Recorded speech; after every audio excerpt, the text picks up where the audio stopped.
This is an illegal border crossing, but these people aren't crossing from Mexico into the United States. They're crossing from the United States into Canada. In the past 2 years, thousands have crossed illegally into Canada from the US for one purpose: to get arrested so they can claim asylum. 640, Charlie 25. To figure out why, we went to the border to talk to the people on the ground, starting with the US Customs and Border Patrol. Roxham Road, is the area everybody wants to come and visit because it's the highest volume area in our area of operation. But that does not mean that that's the only place that we have northbound activity. Since the 1800s, there's been smuggling activity both directions. But in the past 2 years, we have definitely seen an increase in activity of northbound traffic through our area of operations. We're going to hit a sensor here. So 640 Charlie 1. This is Meridian Road, just one of the many so-called stovepipe roads that butt up against the US-Canadian border. There's also the SCAR, the cleared area that delineates the official border. 15 feet on one side is Canada, 15 feet on the other side is the United States. There's more than 5,500 miles of border between the two countries, and a lot of it looks like this.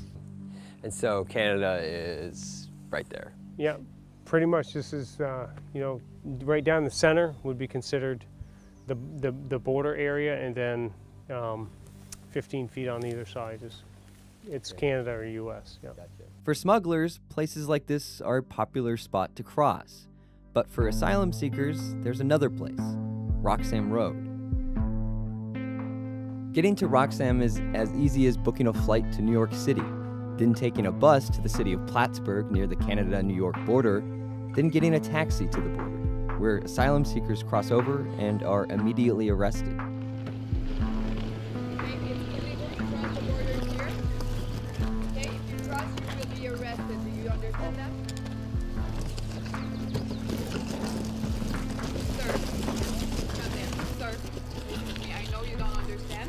But you are under arrest for illegal entry into Canada now. Do you understand?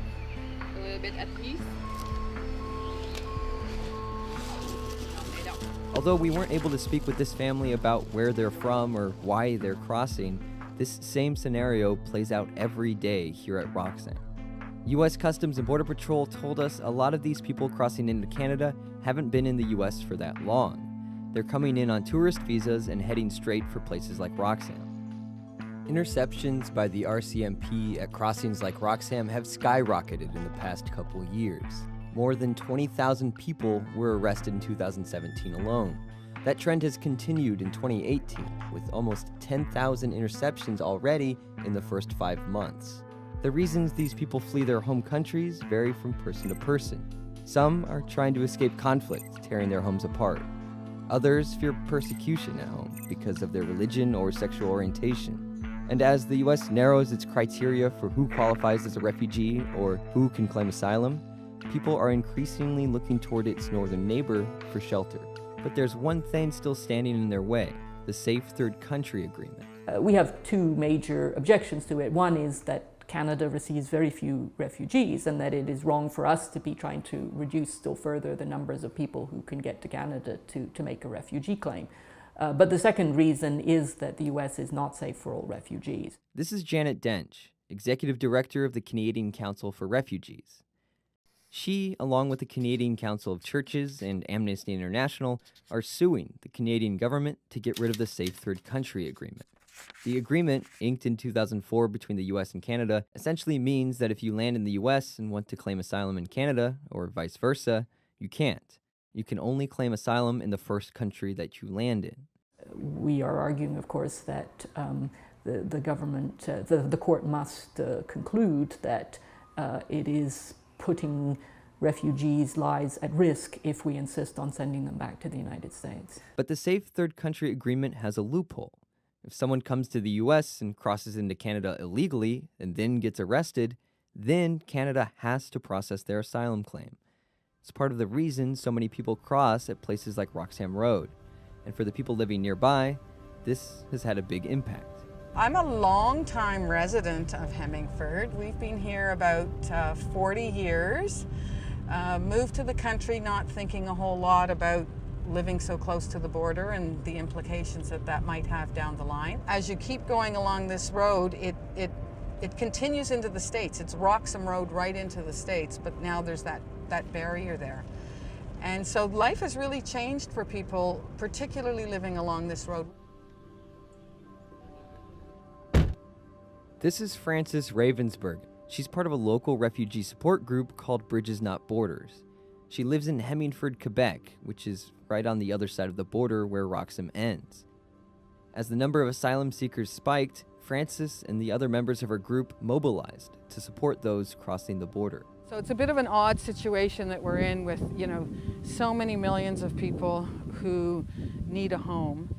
And in Canada, people are making a huge deal over accepting such a small number of people coming into the country. So you don't think Canada is doing enough? Oh no, absolutely not. I mean, our rates of accepting people coming over irregularly at the border is just a little bit higher than it was around 2001. We don't even come down to this part all that often. We just let the RCMP do their thing and respect that. I think it's even trying to take the focus away from Roxham Road and put the focus on the situation, because it's Roxham Road. It could be any road across the country. It's the reality of people who have nowhere to go, who are homeless and need to be accepted somewhere, and their story of trying to find some acceptance in a place that they can actually call home.